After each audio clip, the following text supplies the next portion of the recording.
एक संस्कारी औरत। एक गांव में एक बहुत समझदार और संस्कारी औरत रहती थी। एक बार वह अपने बेटे के साथ सुबह सुबह कहीं जा रही थी।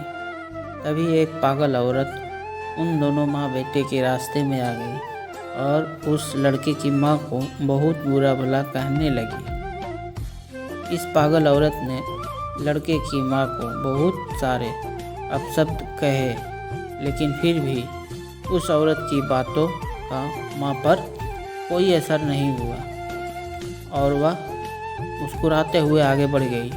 जब उस पागल औरत ने देखा कि इस औरत पर तो उसकी बातों का कोई असर नहीं हो रहा है, तो वह और भी गुस्सा हो गई और उसने सोचा कि मैं और ज़्यादा बुरा बोलती हूँ। तब वो पागल औरत उस लड़के की माँ, उसके पति और परिवार के लिए भला बुरा कहने लगी। लड़के की माँ फिर भी बिना कुछ बोले आगे बढ़ते रही। काफ़ी देर भला बुरा कहने के बाद भी जब सामने से कोई प्रतिक्रिया नहीं आई, तो वो पागल औरत थककर लड़के की माँ के रास्ते से हट गई और दूसरे रास्ते पर चली गई। उस औरत के जाते ही बेटे ने अपनी माँ से पूछा कि माँ, उस औरत ने आपको इतना बुरा भला कहा, पिताजी और घर के अन्य लोगों तक के लिए बुरी बातें कही, आपने उस दुष्ट की बातों का कोई जवाब क्यों नहीं दिया? वो औरत कुछ भी जो मन में आया बोलती रही और आप मुस्कुराती रही। क्या आपको उसकी बातों से ज़रा भी कष्ट नहीं हुआ? उस समय माँ ने बेटे को कोई जवाब नहीं दिया और चुपचाप घर चलने को कहा।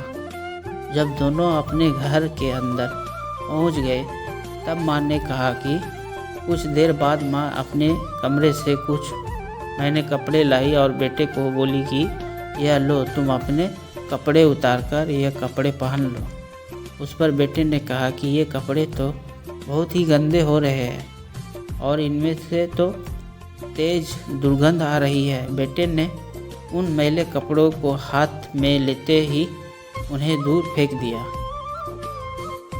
अब माँ ने बेटे को समझाया कि जब कोई तुमसे बिना मतलब उलझता है और भला बुरा कहता है, तब उसके मैले शब्दों का असर क्या तुम्हें अपने साफ सुथरे मन पर होने देना चाहिए?